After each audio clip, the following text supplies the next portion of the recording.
everyone, it's Sam here, and today I'm making this star panel card. Now I've seen this going around. I can't remember who's originally made this one because there's a lot of Stampin' Up demonstrators that have been doing it, so whether it's come from there I'm not sure, but I have made this before. So the star card, I did it about 3 years ago I think, so I'll have that coming up now and I'll pop this into that playlist. But by adding this panel, it just kind of completely transforms it. Now you could have this any size you want. This one folds down to 5x7 size. You could fold it that way, or you could fold it out this way. That's 5x7 as well. But then when it comes out the envelope, I don't think it looks as good. Whereas when it's that way, when they take it out of the envelope, it's naturally already popping into that star shape. So it's easy for them to just kind of move that around a bit. But I think it's really fun. There's definitely more that you can do with this, but it would add a lot of dimension. It's quite a thick card, this one, depending on the weight cardstock that you use. But very, very easy to make. You don't need any dies at all for this one. So let's get started. So I'm using my cute Christmas stamp set, and I've taken the lovely Santa's face there, and I'm using my Holly and Berries 3D embossing folder, and then I've got my gold mirrored card here. So you want to cut yourself 5 pieces of 4.5 by 5, and along the 4.5 side you're going to score at 1, 2, 3 and 4. You want to fold and burnish all of those score lines, and then you'll see I've already added my tape, double-sided tape onto the edge here because I'm using the textured card. Turn it over, fold over one of the 1 inch sections and then that 1/2 inch section, and then fold over your other 1 inch section. And you want to repeat that 5 times so you have all these pieces here. And then for the panel that's going to come out the side, this is a piece of 5 by 5. And then I've got my lovely image here of Santa, and then Ho Ho Bloody Ho, which is from this sentiment set here. Again, if it's still available I'll link it below, but it's this one here. But you've got some other really nice ones. I was going to use this one, Naughty Nice, and then I tried, and that's the box that's ticked. But I've gone for this one here, and I've added a little bit of glaze onto his cheeks.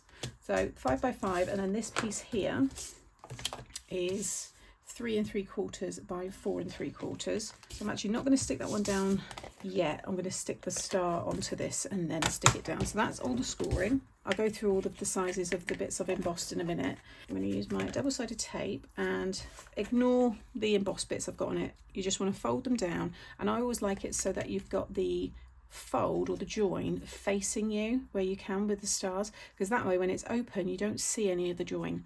So the join is there, so it's facing me. So this first one is going to stick onto the edge here, but just by one section, one 1 inch section, and it's the back left hand side. So I'm just going to run my tape. You can use an adhesive, you know, normal liquid adhesive if it's just a cardstock, but like I said, because this is coated, the double-sided tape is going to stick much quicker.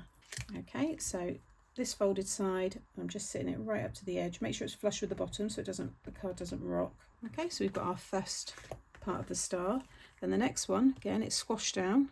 I've got my join here, and this one we're going to stick onto this one here.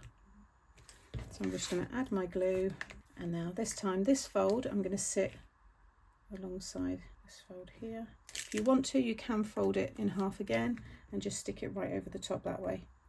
It's up to you, whatever you find easiest. Okay, so now we've got 2 parts of the star. I'm going to keep it folded down that way. Again, I'm just going to stick it right on top. So now we've got that first half.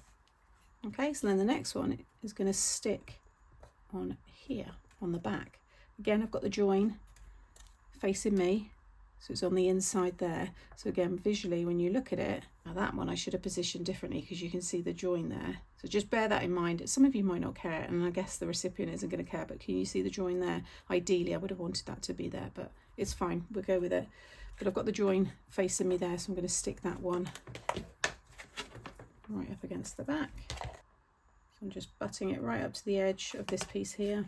Okay, so you actually need 6 pieces, so that would have come up on the screen, so you will have 6, but I went to stick these down, obviously it was like not quite looking like a star, and I've run out of mirrored gold cards, so I've had to use silver. However, because it's on the back, I'm just going to go with it. It is what it is. So you want to have something like this, so basically the same as the front that I showed you. This one's now stuck to the back of this one, and then this one here. Just squash it all down, so you've got the front one that's so squashed down like so. And then this one is going to stick in between there. I've already got my tape, so I'm just going to run a bit of tape on this side, because I went to obviously stick it together. Fortunately, because it was that mirrored card, I'm still able to rescue this. I mean, to be fair, it did work with the 5. It's just not as good as with 6. So I'm just going to push that right down into the middle, like so, and then just fan it out so it sticks to the other sides. That actually looks quite nice with the mix of the gold. I do like mixing metallics. I think they look really nice. So now, there we go. And it naturally, even like that, when it comes out the envelope, it just looks good. But now you've got your star, your 6-sided star. How cool is that? For then to stick these pieces down. So I've got my piece for the back, which is the same size as this one. Did I give that measurement? 3 3/4 by 4 3/4. So stick them on the front and the back. And I'm just going to bring this back that way. And then I can just focus on getting that framed nicely, like so. So you could put it that way in the envelope as well. That would still be, yeah, 5 by 7 if you want to be able to see everything. But it doesn't really give you then that star.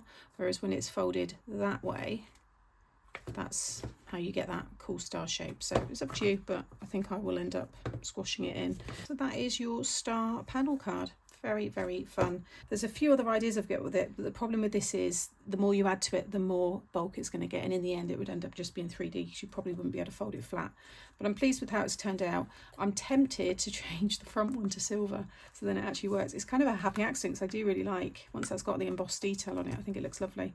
But there you have it. So that's my take on the star panel card. I hope you've enjoyed this one today. I will pop it in the playlist with the one that I made, like I said, a few years ago. That's a bigger style, really nice, and yeah, lots of fun ways that you can use it. So you might want to check that one out for some more inspiration. As always, if you've enjoyed today, please give me a thumbs up, drop me a comment because I enjoy reading them, and any products that I've used today, if they're available, they will be linked in the description box below the video. Take care, and I'll see you in the next one.